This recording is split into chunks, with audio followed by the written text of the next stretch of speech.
Welcome back, everybody. You know, we've been talking about getting part-time jobs while you're still in high school. Now, most of those jobs do have salaries, or you get paid for it, right? We love getting paid for the work that we do. But you can also take part-time jobs that are considered volunteer work.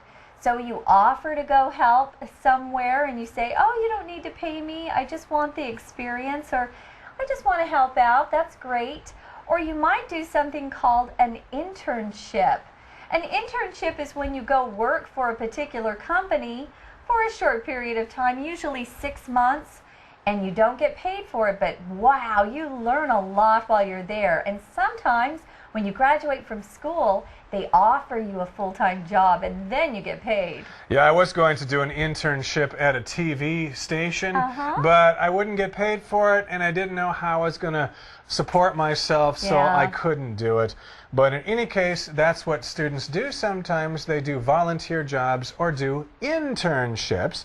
And they may not make a lot of money, but they can gain a lot from these jobs. To gain means to get something, so they can gain experience that they can use in the future. For example, one way to gain great experience is to volunteer to help needy people. Needy people, of course, are people who are in trouble. Maybe they're very poor, or they've been in a natural disaster, and you go and try to offer support and help them. Now, this gives students the experience of contributing to society. When you contribute to something, you give in some way. Maybe you donate money or time or your own knowledge, but you're doing something to help other people. You can contribute to society by being a good person and helping others who can't help themselves. And that's what it means to volunteer to help needy people. You can contribute to the common good of the world. And again, if you work an internship, it will help you discover what it's like to work in an office, because most of us will probably end up working in an office later. So it will help you become familiar with the office to get used to it. Yeah. Kind of figure out what it's like to work in an office, and if you don't like your internship, you might want to choose a different type of work later on. That's important too. Now, in addition, both positions, volunteering and doing internships, will look really good on your college application. Your application is the form that you fill out when you apply for a university. So that looks really good if they see that you're willing to work and help other people for free, and at the same time gain lots of good experience. That's right. So the application, again, is the form, as you said, that you fill out.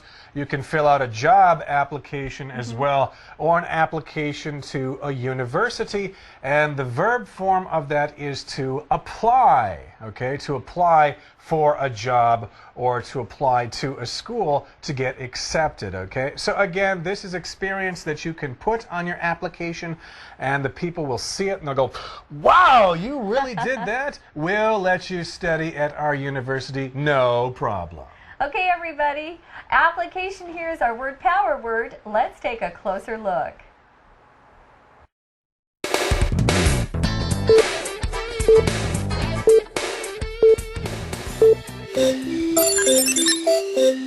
Word Power. Hi, and welcome to Word Power. Today's word is application. In today's article, we learned that the voluntary jobs or internships look good on students' college applications. Application is a noun. It's a formal request for something, usually in writing. People submit applications for jobs, for university admission, or for permission to do something. For example, Kevin filled in his application form for Oxford University. As a verb, apply means to make an official, usually written, request. You can apply for something or apply to someone. So we could say, Grace applied for a teaching job at her old school, but she applied to the school for a job. That's all the time we have today. Thanks for listening.